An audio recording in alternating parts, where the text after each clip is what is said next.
let's talk about Kentucky. Let's talk about Kentucky. So Kentucky came up on my radar again because I Miss Adora, because we were actually doing some reviews. We were double checking with some of the states who have made changes. And let me tell you that when we spoke with some of the people in Kentucky, they were not very nice. But either way, we are going to share how to start a home care agency in the state of Kentucky. And I just put it out there. It's a $500 license application fee, which is very, very reasonable. So I want to go over that and my training this past weekend, again, how to start a home care agency or business for dummies went really well. And of course, no one's a dummy there. No one was stupid. But we want to find smart ways to start and grow our home care agency. So I'm going to do something different. This is something that I did on Sunday. I used the whiteboard. So I'm going to go over some things with starting this agency. And if you're in the state of Kentucky, let me know. Let me see. Can you guys see that? Let me go here. Okay, first, a non-medical home care agency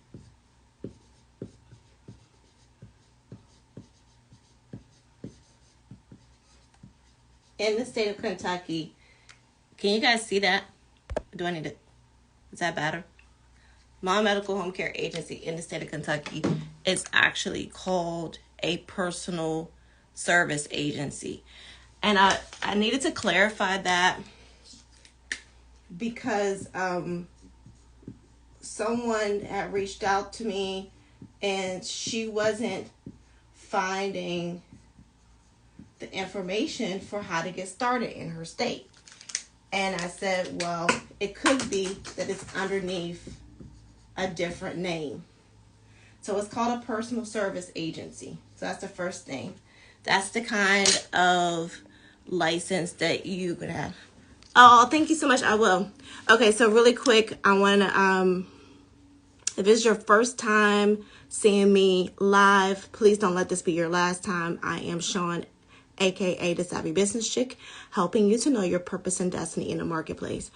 And I do these lives pretty often, at least once a month. We're going over the state requirements for how to start a home care agency. We do include skilled on some of our teachings, but generally I want to start with the non-skilled to kind of like break down how to start a home care agency. With the skilled, it's a lot more layers. And being that my first home care agency is skilled, it's easier to break down the non-skilled first. And then I can take additional questions or do some, my connection is bad. Not on my side. So maybe log in and log back out. Is anybody else experiencing slow connection? Can you hear me? But like I said, this is Sean, aka the Savvy Business Chick. And please do put in the comments where you are watching me from. If you're in Kentucky, this is for you. So again, I'm just using the whiteboard. Okay, cool. Thank you so much for letting me know. I really appreciate it. Okay, so first, and let me zoom in a little bit. Can you guys see it, or is it coming up backwards? Okay, so the initial licensing fee, this is what you pay to the state,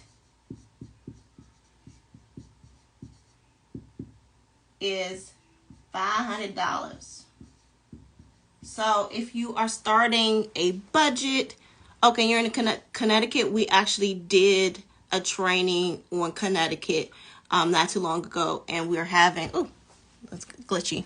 We're having great success in Connecticut. So far, we have gotten about this year 7 people licensed in the state of Connecticut within 60 days, and now I'm doing a boot camp on how to get through the Medicaid process in Connecticut. So click the link in my bio to watch that previous training on Connecticut. And we also did, yes, Connecticut, we can get you licensed. We actually just renewed somebody also in Connecticut as well. Also have trainings on for Pennsylvania. So can you guys see this, or is it coming up backwards? Please let me know. So the initial license application fee for Connecticut is $500, which is really reasonable. Okay, so that one you are paying to the Kentucky State Treasurer. Okay. Now here's some other things that they want from you, and I'm gonna just change up the color a little bit. You wanna you're gonna need, these are some of the policies that will be included in your application. Policies on your office hours. So here's a good thing that you can actually have. You can start in your kitchen, start in your basement. You can have your office can be in your home. You do not have to have a commercial space. But now they want you to have a policy on office hours. And it's a really simple policy. Hey, Beverly, good morning. Okay. And they want it to be written out. And then they want some information on, let me just stick to the policies right now. Looking at my cheat sheet. Now, these are some of the main policies. Policies on a service plan. Now, you may say, well, what does that mean? Can you guys see this? Is it coming up backwards? Can you see this?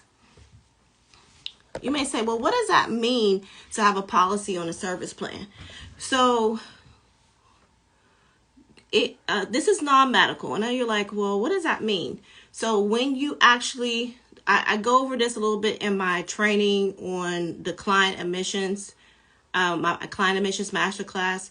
When you go to that person's home, that senior, that adult, if you're in peds, to that the home with the special needs or medically fragile child, the service plan should include more than just how many days we're going to be here helping out. It should be a little bit detailed to, what you're going to be doing. Are you going to be giving them a bath 3 times a week, a full bath 3 times a week? And so I emphasize in my training on Sunday how much detail you really need to be putting in your policies and procedures. And if you got, and to make sure that if you're buying policies and procedures, they're in the proper format, like this. And I actually have a training on YouTube about that. It's your policy title, your policy statement, and then the actual procedure. So try to stay away from, guys, just writing down, oh yeah, XYZ agency is going to have a policy on service on the service plan. Well, what is it? This is how you can get your application sent back to you because you're not being thorough, right? So you have to have policy on your service plan that should include the type of services you're going to be provide. So someone reached out to me recently, and someone else, she hired a consultant to do her application for a state that we assist with in Maryland. And she said her license came back. So she got licensed. Her license came back and it said adults only. So when that person was doing a service plan policy, they put adults only. Well, she may not, when she looked at that, she's like, oh my gosh, well, what if at some point I want to serve children? And you have to, even if you don't want to serve small children, you might want to service a teen. You know, what if a teen, I had plenty of clients, teen, normal child, got into a car wreck. Now they're quadriplegic. They need assistance. They need personal care. So don't limit yourself to just seniors, especially not when you first get started.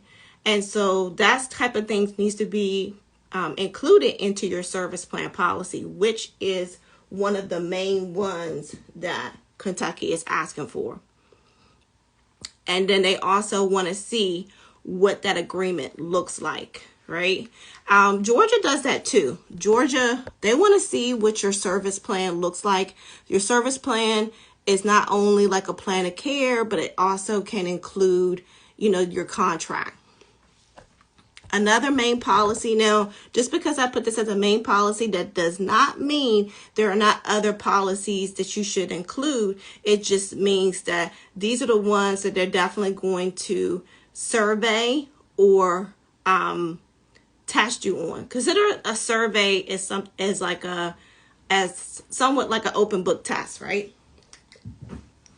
And that is your client rights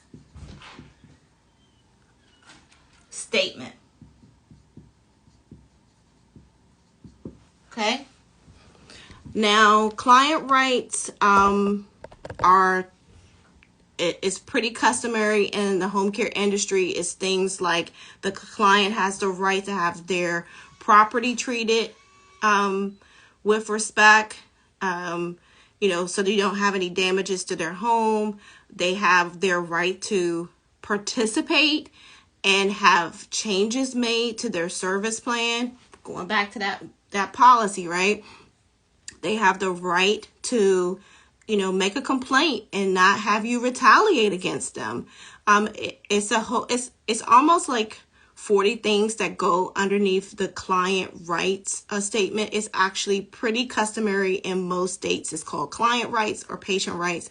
And so they want to see that policy, and it's based upon a reg. So these things are actually in the regulation, and they may mention the name of the policy, but you have to make sure that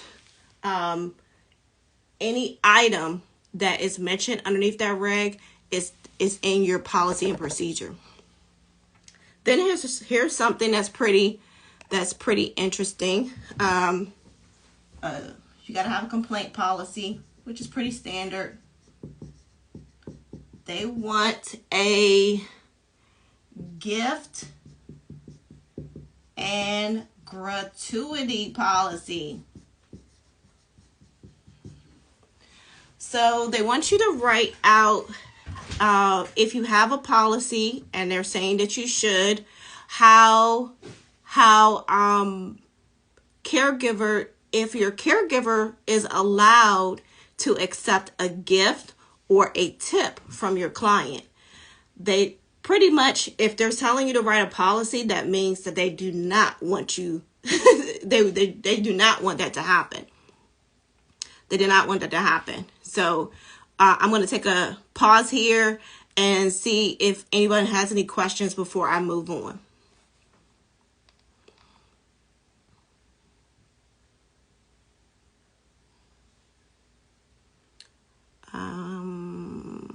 Okay.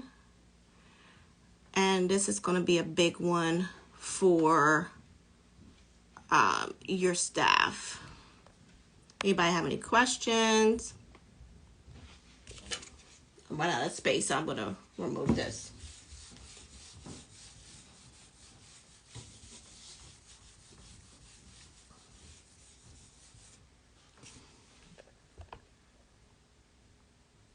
Okay, I'll answer that. I'll answer that shortly in just a second. And then I'll go, are you in Connecticut? I mean, not Connecticut. Are you in Kentucky? This is a big one, guys, that you need to put in your application submission. You need to put a training curriculum,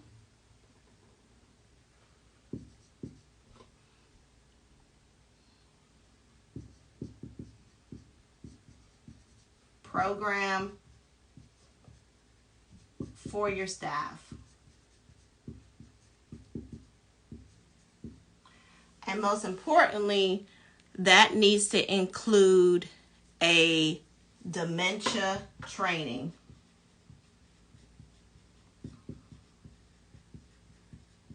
And they have very specific things. Let me make sure you guys can see that. They have very specific things for this dementia training. Dementia training needs to include at least 6 hours of this, of your training curriculum. Can you guys see it? In which 3 are done initially, and then the other 3 is done throughout the year.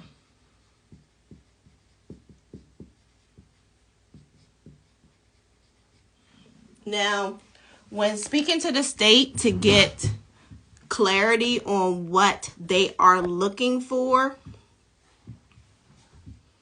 then that's when they became a little bit rude, right? Because what they want is they don't want to give you advice.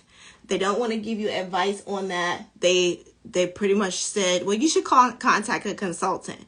So in breaking that down, your training curriculum for your personal care aides usually should include things like how they should report client abuse, even though that's not one of their main policies, infection control, food safety policy, body mechanics policy, and patients' rights, and then also dementia. This is really good if you are in the state of Connecticut, because if they're saying that they want you to have a dementia training that is, I forgot to tell you guys, it has to be approved. You need to have your dementia training approved by the Department of, where is this department? Department of Dementia Services. You need to have that approved. That means it's a whole lot of people in the state of Connecticut who have dementia, and we'll probably need to really look and do some market research on what that number looks like. So the dementia training curriculum, don't think just because it says curriculum that it's hard. So I don't want you guys to go into that mode, because anytime you see something on a home care application that isn't just filling out an application, sending in your fee, and registering your business, you guys freeze up. You say, oh, okay, this is too much. This is too much for me. No, that's actually expecting you to be a home care CEO. So if it was easy, guess what? Everybody would do it. So don't run away from the challenge. Embrace the challenge and know that you can do it. And in my home care licensing program, we can definitely give you the layout for dementia training curriculum that will help you get approved. So your training curriculum for your staff, and then also you having some kind of competency Yeah.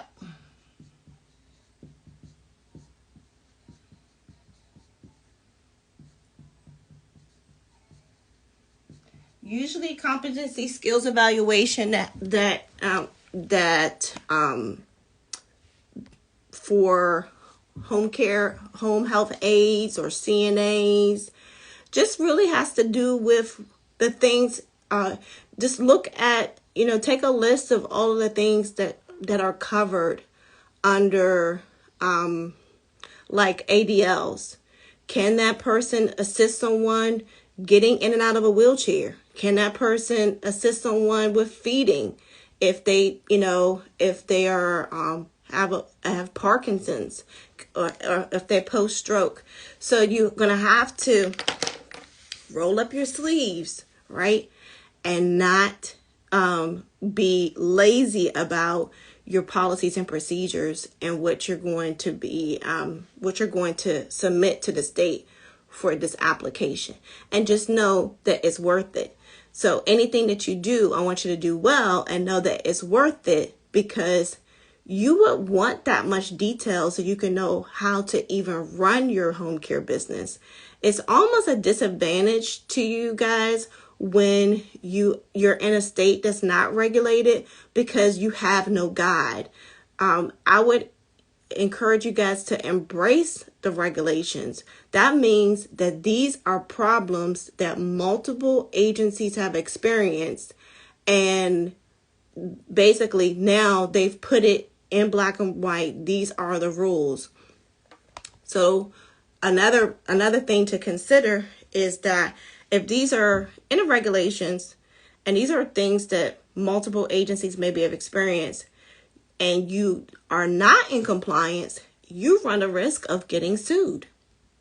Now that's really going to affect your pockets, because you run a risk of getting sued if you are in an unregulated state, because you had no guide to how you're supposed to do things. So embrace policies and procedures. They can be your friends. Okay. So they want specific training.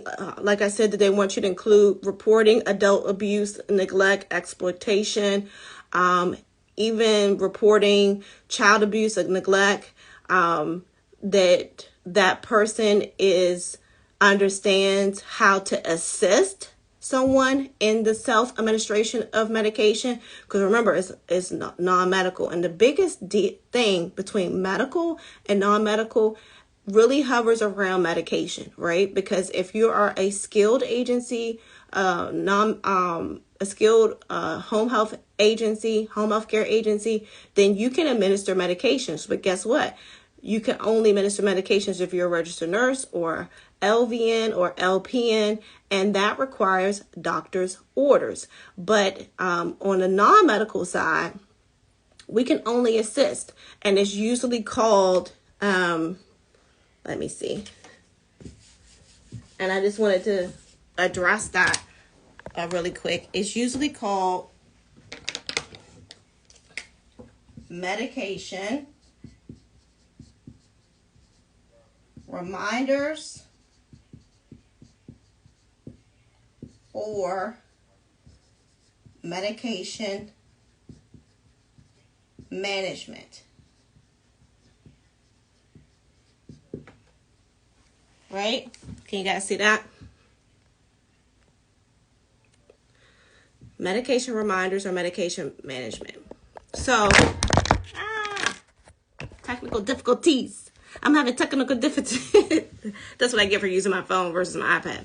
So, a medication reminder is your caregiver, your home health aide, just made breakfast for Miss Smith. I always like me using Miss Smith. And my best to start using Miss Jones in my examples. Okay, she just made breakfast. Hey, Miss Jones, can you you just ate breakfast. Remember, you're supposed to take your blood pressure medicine. That is a reminder, right? Miss Jones is cognitive to know what you're talking about. Now, you can the caregiver can put the medication on the table. But when you get into, that's just a reminder. He or she has to stop there. They're supposed to open up their own container and everything else.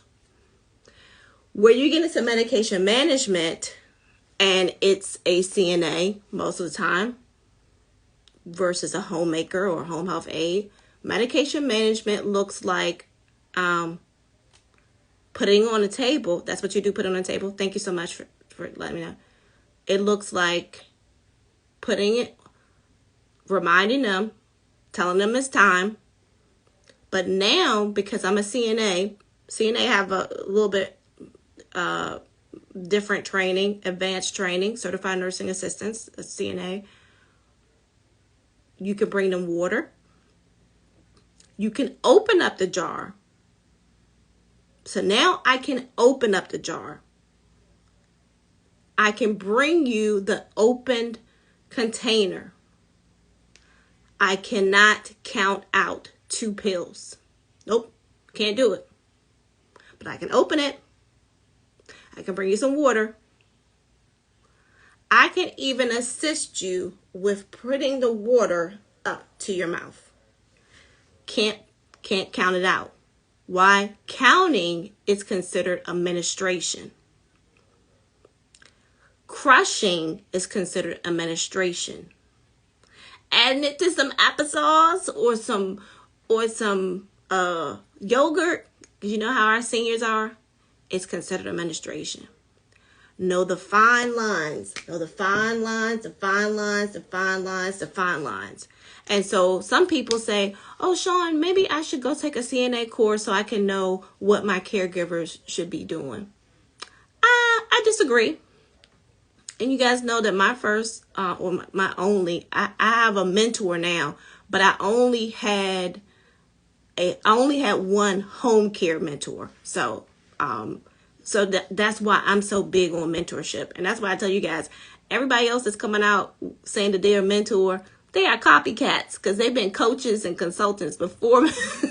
And so as soon as I came out with mentor, now everybody wants to say they mentor. But I digress. My home care mentor only had one. Everybody else is my mentor for my business, my multiple business endeavors. She's a registered nurse. She wanted me so bad to go to nursing school. And thankfully, that was a piece of advice I did not listen to. It helped me so much that I could not go on a case to work. You know why? Because that's what a lot of my nurses and health professionals do. They default to they can go work the case. And because I didn't have that option, then it made me have to staff that case. And I had skilled clients. One time, guys, one of my very first client, private pay, 24 hours a day. So it is possible. People want to know why I'm so successful in helping people get private pay clients when everybody else tell you it's difficult. You can only duplicate success. If my first clients were private pay and stayed with me for years and years to come, I can only duplicate that success. I can only tell you about how I became a VA provider, even though they claimed they weren't taking VA providers in my area. I can only tell you how I became very successful in a Medicaid provider. I can only teach you what I have succeeded in. So if I try to teach you like Medicare versus Medicare Advantage, I can't really give you my all because I don't have it all in that area. So when someone wants to be a Medicare, I give them to one of my business colleagues who's a doctor. She helps them. really well. So I digress with that. Medication reminders or medication management. It's the difference of reminding and assisting. And some states will allow you to do that. And so Connecticut will allow you to do a little bit of facilitating of self-administration. Remember, you absolutely don't want to count out any pills, any crush any pills, and have them put it diluted in water or add it, anything like that, right? Okay, we're almost done with this. Ownership. I'm gonna go back to some foundation pieces of it. They want to know some things about the owner, right? So the owner or whoever's going to be the agency manager, administrator, they want that person to do a criminal background check, right? So here is, I get this question a lot, and I'm thankful to be able to address it.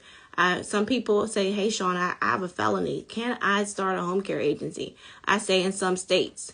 So you could be a owner, but you would have to assign someone else to be your agency manager. Why? Because they want a criminal background check on the agency manager. They want to see if the agency manager has, they want that person to be checked in what's called the Nurse Aid and Home Health Aid Abuse Registry, the Kentucky Caregiver Misconduct Registry. They want the agency owner to take a drug test. They want that agency owner to do a PPD or TB risk assessment. They want them to have somewhat of an evaluation for possibly providing care to as a CNA or a home health aide. They want them to undergo the same training that your staff would take, and they want a dementia specified training for the personal for the agency manager and the alternative manager. And you saying, why would they want that? Because I think that they know that sometimes owners work the case, so they don't want you to be exempt from it. That also means they want to see it in that personnel file. So these are requirements that they want to see in the personnel file. So what I would do if I was advising you, which I am on this video, is to have that information already in the file, even if you are your first employee, right? That's agent. Hey, Kayla.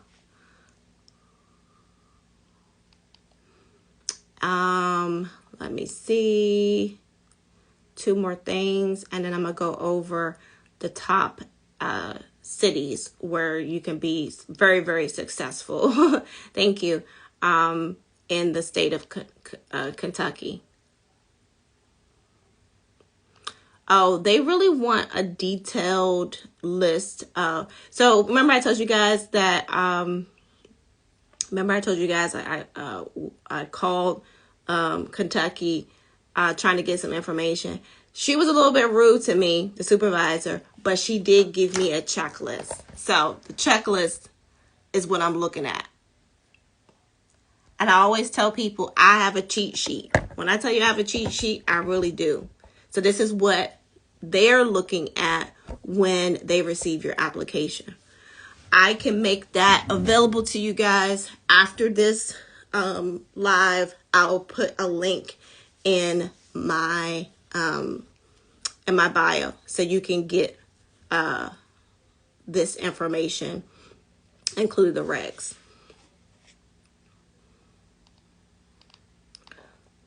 So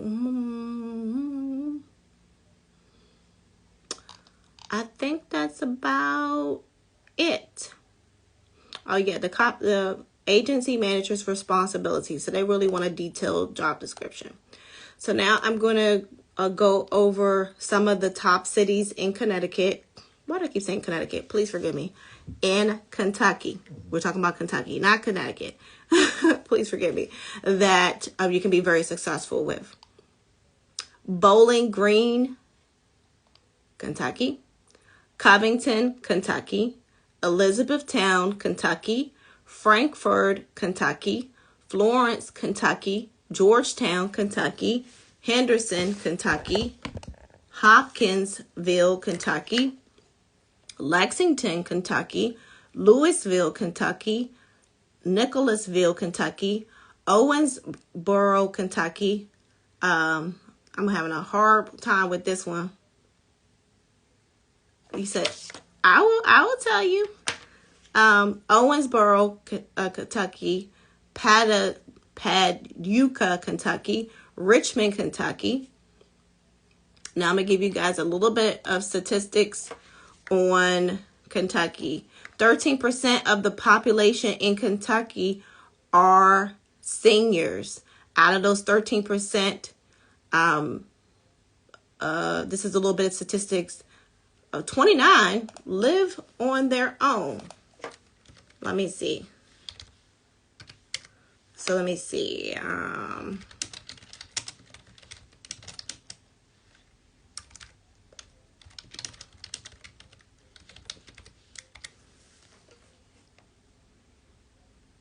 Okay, so when I say 13%, you guys may want to know something a little bit more detailed. So out of there are about 1.6 million residents in Kentucky that are 50 and older, right? So let me see if I can get.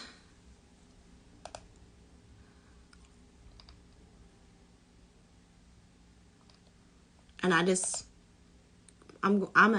at the U.S. Census Bureau giving you guys this basic information. This is not as detailed, okay, as I would want it to be.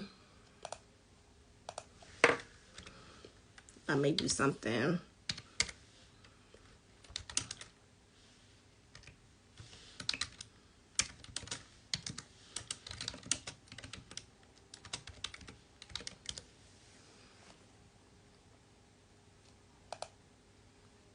Give you guys a little bit more detail.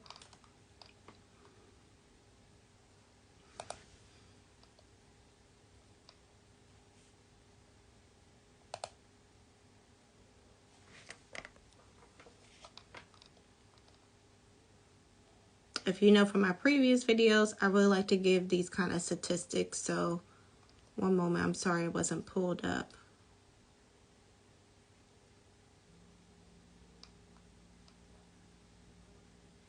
Hi, how are you? Okay, I'll just to save time, I'll come back to that. I'm gonna go pick like Lexington. So I'm just gonna pick one of the cities. So Lexington, Kentucky, which is a pretty popular city. 11% of the seniors there are in the city of Lexington are seniors. 11%. There are 22% of the seniors that live in Lexington are veterans. I always like to look at that information because it helps to know, if you should be also setting up yourself as, as a VA provider. So 22% is pretty high. So that's a good number. Now let me look at the finances, what the money looks like for seniors in Kentucky.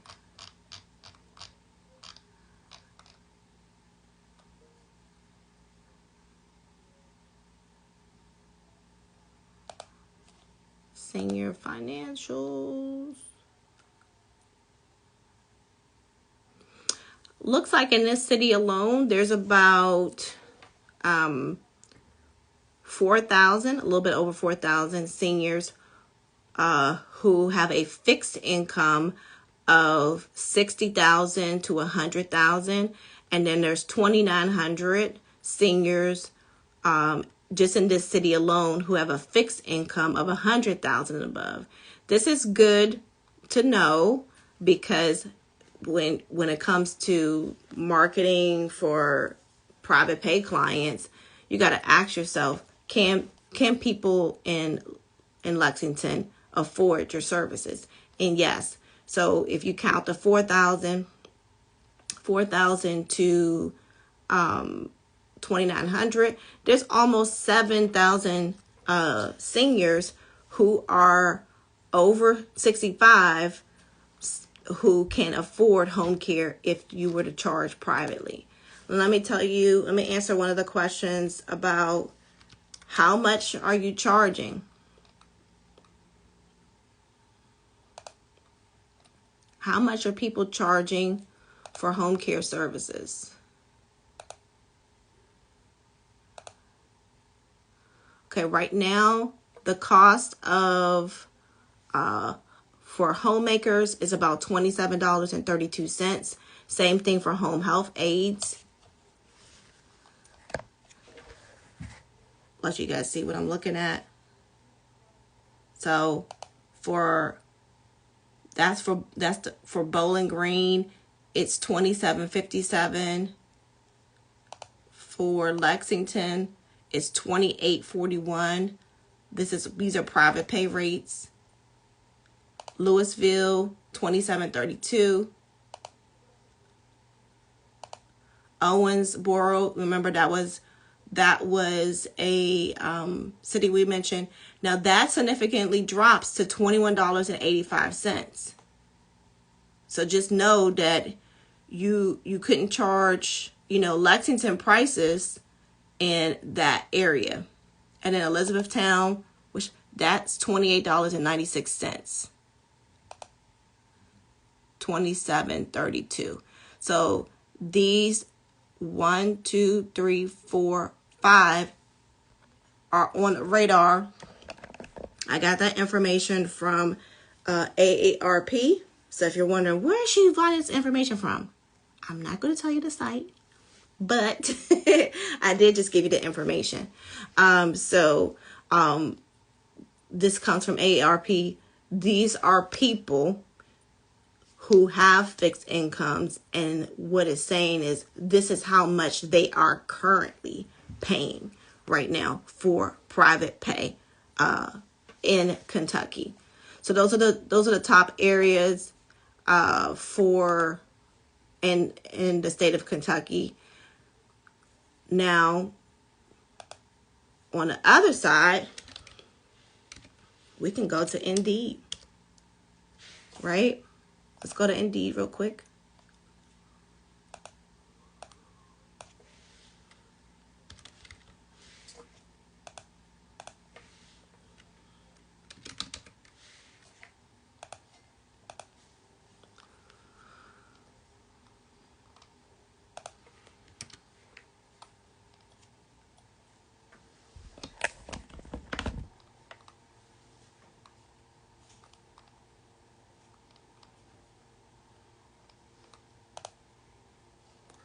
So they're not giving out the rates as a lot of other states do.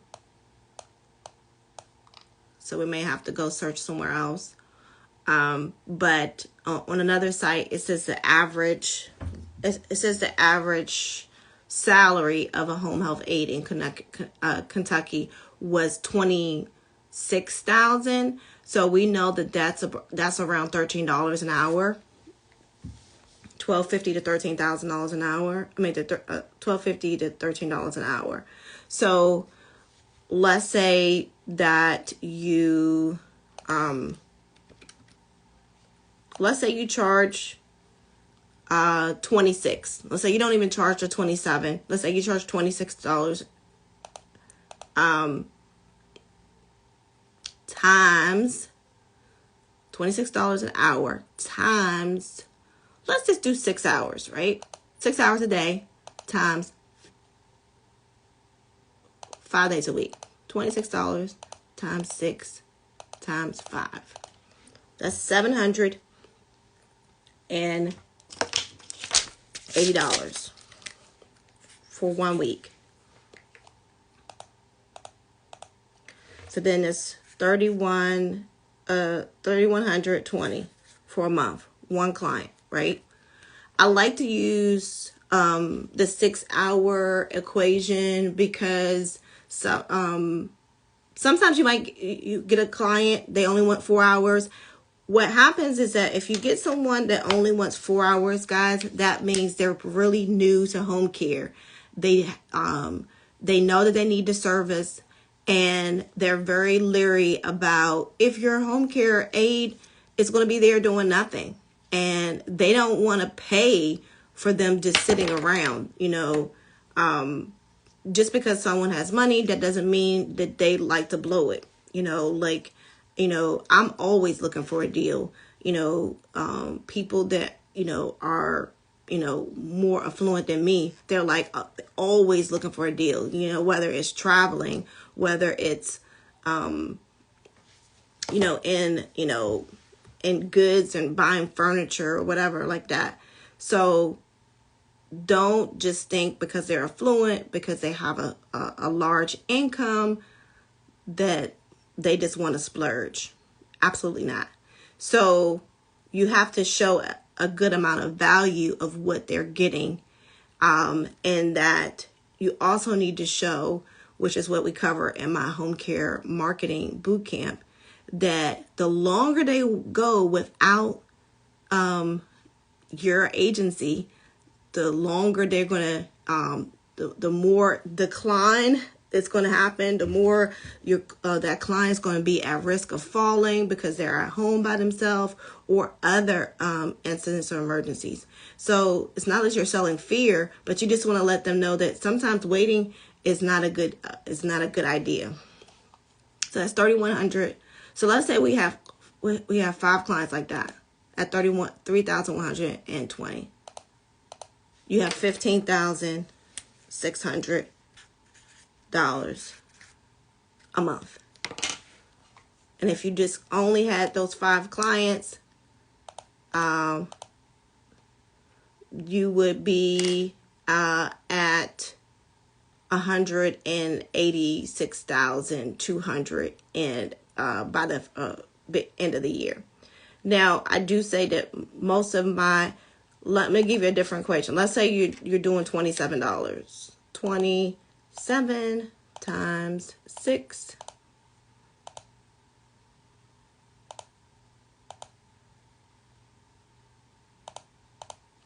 Okay, so it brings up a little bit more to $32.40 for one client, and then $16,200 for 5 clients. That's a month, and then you're looking at $194,400 for a year, just with 5 very easy clients, right? So what does that look like as far as paying your caregivers? So let's say you pay your caregivers $1,350 times 6.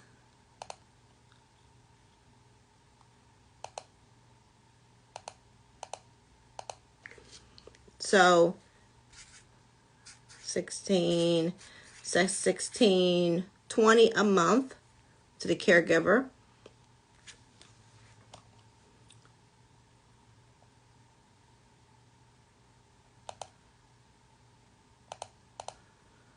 Times 5, 8,000, meaning 5 clients or 5 caregivers, $8,100, right? So with the math that we did for the 5 clients, $27 an hour, 6 hours a day, 5 days a week. We made it very modest, even though if you guys go over to my Google reviews and my TikTok client testimonials, most of my mentees are getting 12 hours a day, 14 hours a day, 24 hours a day. These are private pay. And they are charging more. They're charging more, like 28, 29, 30, right? So I made this very, very modest and maybe a little bit more real, which you might consider to be realistic for your mindset, right? Because your mindset maybe can't wrap around that someone will pay you that much for non-medical home care, but they are. So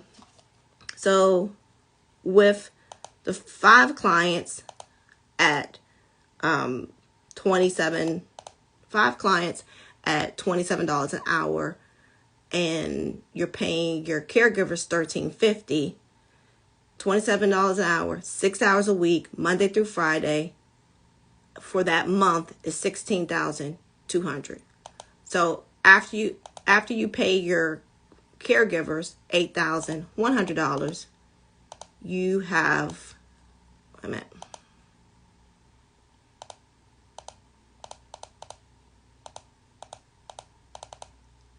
guess what? You have $8,100 left. What are you going to do with $8,100? Well, first thing, you can pay yourself. Instead of working, you can pay yourself.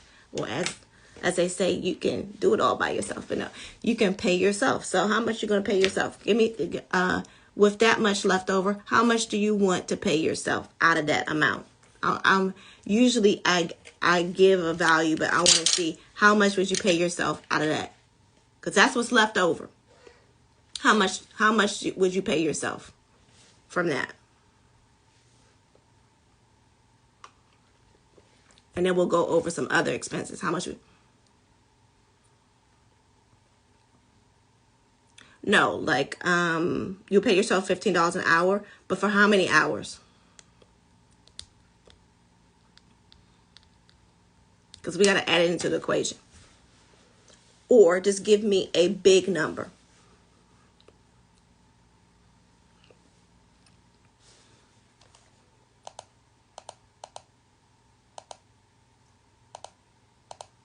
So I'm going to do what you said. $15 an hour times 40 hours a week. That's $2,400. So I just took what you just said. $2,400.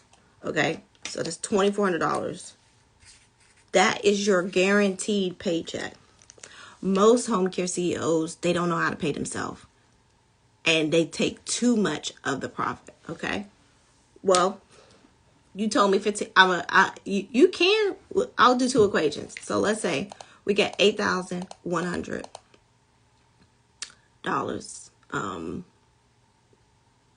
Minus, I'm gonna do your first thing that you pay yourself $15 an hour. So I'm gonna minus $2,400. That's what that came up to. So now I have $5,700 left, right? What am I going to do with that? I'm gonna pay on some expenses. Let's say, for example, I got insurance. Now, Kentucky, one of the things they did not say is that you guys have to have insurance. But I believe you should have either bond insurance, which is so cheap, like it's ridiculously cheap, bond insurance, and or general liability insurance. So let's say your insurance costs you $175 a month. It probably will be cheaper than that. I've seen some for like $57. Sorry. So let's say that's your insurance. Then how about instead of paying yourself, because you have a home office, you have a lease between your agency and you as a landlord, and you pay yourself $500 for rent. $500 for rent. So that's your rent. We're going to deduct that from this $500, right? Then you got the company phone. So let's say the company phone is $150. You're trying to grow your business, so you could do anywhere from $250 to $500. I'm gonna do more. $500 for your marketing. And let's say we add one more cost, $125 for, let's just say, other expenses. Could be payroll, could be software, right? So now I'm going to minus that from $5,700. So $175 for insurance, $500 for a lease or rent of the office, $150 for phone, $500 on marketing, $125 for other expenses. Guess how much money you still have left? $4,250. Now you can touch it if you want to, or you can now have a reserve. Some people say, Sean, how can I get a reserve? Right here. You can grow a reserve for payroll. And you can say, okay, now when this gets to $10,000, maybe I'm going, guess what? Because it's still your money. You just decide not to touch it. You just said, I'm going to see it grow. I'm just not going to touch it right now. So maybe you say, okay, it may only take you 3 months for it to go to $10,000. Now I'm going to pay myself a little bit more. Maybe I'm going to go from $2,400 to $3,400. Right? So we're going to do that. $8,100, same clients, minus $3,400, not quite $4,000 yet, minus $175, minus $500, minus $150, minus $500, minus $125. Guess how much you have left over now? $3,250. It's still your money. It's still your money. But now you are growing. And depending on what your accountant says, depending on what some of this money might be your tax money. So it could be good for you to be putting it away and not touching it. Because quarterly, if you don't want to pay at the end of the year, you got to pay taxes. But guess what? That 1 month, that could be your tax bill, $3,250. I didn't touch it. I still got $10,000 in the bank. I'm not giving you guys financial advice. I just needed to say that. You got $10,000 in the bank. Come Christmas time, I'm still taking my regular payroll. I can ask my accountant, my tax person, can I do an owner's draw? Can I take out $5,000? Yeah. I can reward myself with $5,000 if I want to. And let's just be clear, because I'm spending $500 a month on marketing. Guess what? I'm probably getting more clients. Whether that's 2 more or, 5 more. Because if we use the same thing and we get 10 more clients, right, at that amount that we said, we get 10 more clients, and this will be my last equation, where we said $27 times 6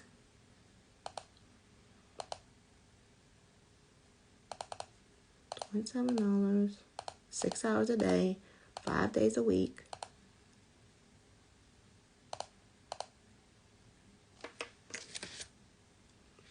That's $3,240. Let's say if we get 10 clients. Now I'm bringing in $32,400. And you can still pay yourself $15 an hour if you wanted to. Guess what? Because now I'm going to, instead of the office paying me $500 a month for lease, maybe it's going to pay me $750. maybe it's going to cover my expenses. So don't be too greedy.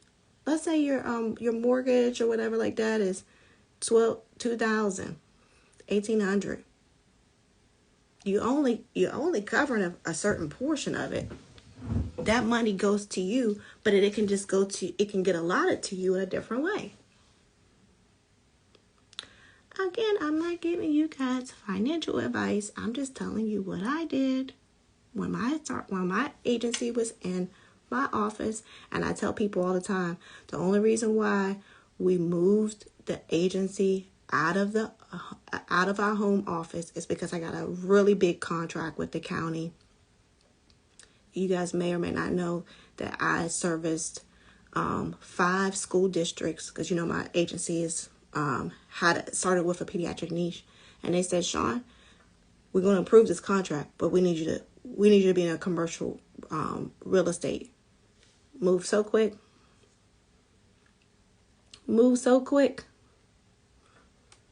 for the amount of profit I was getting from those contracts. Move so quick. Probably too quick, because I probably should have went to a less expensive office, but definitely that was the main reason.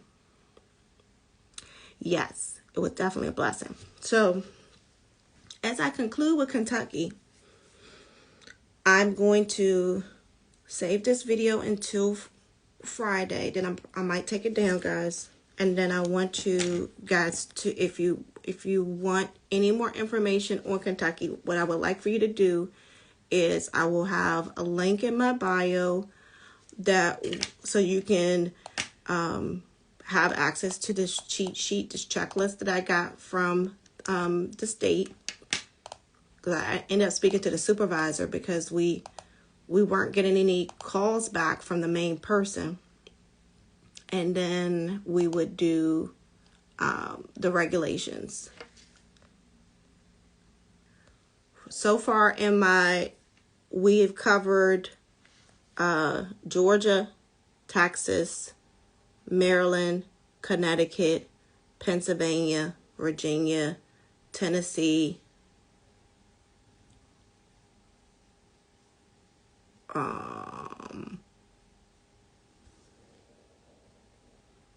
I think that's where we are right now. I feel like we've done more. But hopefully this helps. If you have any questions, or if you want to, we offer one-on-one home care licensing mentorship. We also have DIY licensing kits that is do it all by yourself. All you got to do is plug in the answers and then print it and send it out, or print it or save it and upload it to the licensing department. And then lastly, we have the policies and procedures templates that have worked in so many states. So if you need that assistance, don't be afraid to reach out. Just ask me, and I'll try to be there to help you as much as possible. Thanks so much. Bye, guys.